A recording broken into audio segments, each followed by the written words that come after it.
दिमाग में खुजली। तेनालीरामा की कहानी। महाराज कृष्णदेव राय का स्वभाव ही ऐसा था कि वे छोटे बड़े हर त्योहार को बड़ी ही धूमधाम से मनाते थे। इस बार भी दशहरे के त्योहार पर उन्होंने एक भव्य आयोजन का ऐलान कर दिया। ऐसे अवसर पर विद्वानों को और कलाकारों को न केवल सम्मानित किया जाता था बल्कि उपहार भी दिए जाते थे। दशहरे के अवसर पर दरबार में शास्त्रार्थ का भी आयोजन होता था। इस बार महाराज और राजकुमारी मोहनांगी ने भारत के सुप्रसिद्ध विद्वान वल्लभाचार्य को अपने राज्य के विद्वानों से शास्त्रार्थ करने के लिए आमंत्रित किया। विजयनगर में तो राजगुरु से बढ़कर कोई विद्वान ही नहीं था और ना ही राजगुरु अपने से बढ़कर किसी को समझते थे। मगर जब उन्हें पता चला कि इस बार शास्त्रार्थ करने वल्लभाचार्य विजयनगर में पधार रहे हैं तो वे बड़े घबराए।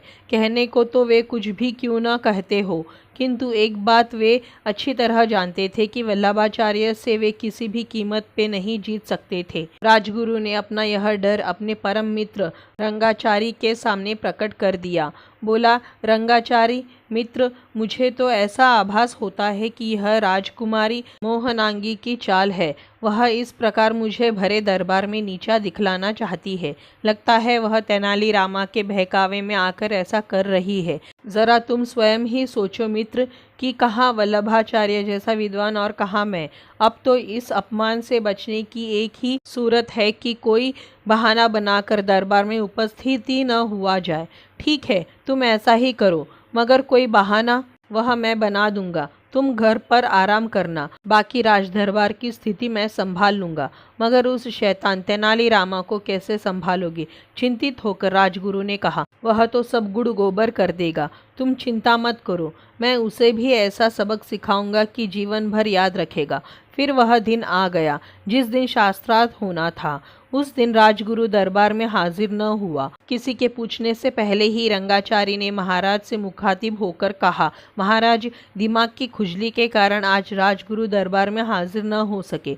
दिमाग की खुजली? जी हाँ महाराज, यह रोग अधिक सोचने के कारण हो जाता है। क्या कह रहे हो रंगाचारी? हम तो इस रोग का नाम भी आज पहली बार सुन रहे हैं। हमारा विचार है कि ऐसा कोई रोग होता ही नहीं है। हो सकता है महाराज, एकाएक ही तेनालीरामा बोला। आजकल ऐसे रोग की हवा चल रही है। मुझे भी अधिक पढ़ने के कारण आंखों का रोग हो गया था। पढ़ने के कारण? महाराज हैरान पर हैरान हुए जा रहे थे। तेनालीरामा, क्या कह रहे हो तुम? मैंने तो आज तक तुम्हें कुछ पढ़ते हुए देखा ही नहीं है। महाराज की बात सुनकर सब हंस पड़े।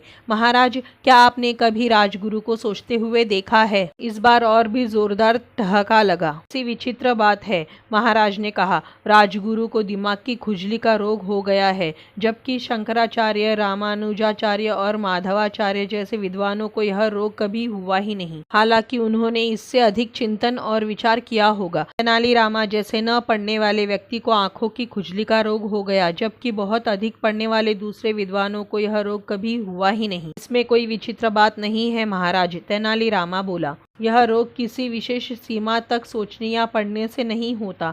यह तो तब होता है जब कोई मनुष्य अपनी योग्यता से अधिक सोचता या पढ़ता है। एक बार फिर दरबार ठहाकों से गूंज उठा। यह सीधा राजगुरु की योग्यता पर कटाक्ष था। अतः रंगाचारी खामोश न बैठा रह सका। तिलमिलाकर वह बोला, राजगुरु का इस प्रकार मजाक न उड़ाओ। कुछ भी हो, वे एक विद्वान व्यक्ति है। कुछ लोग अपनी ही दृष्टि में अधिक विद्वान होते हैं, चाहे दूसरे लोग उन्हें योग्य समझे या ना समझे। वे दूसरों के दोष बहुत जल्दी पकड़ लेते हैं।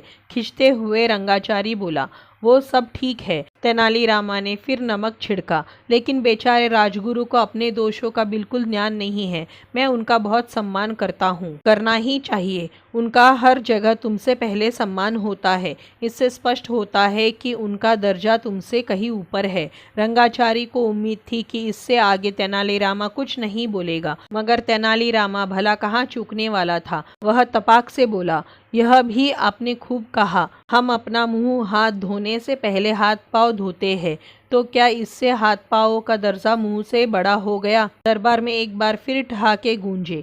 रंगाचारी समझ गया कि तेनालीरामा से जीतना मुश्किल है, अतः वह खामोश बैठा, मन ही मन कुढ़ता रहा। तो दोस्तों, ये थी तेनालीरामा की कहानी, दिमाग में खुजली। आपको कैसी लगी? अगर अच्छी लगी हो तो इसी तरह की कहानियों के लिए चैनल को सब्सक्राइब करें, वीडियो को लाइक करें, शेयर करें। धन्यवाद।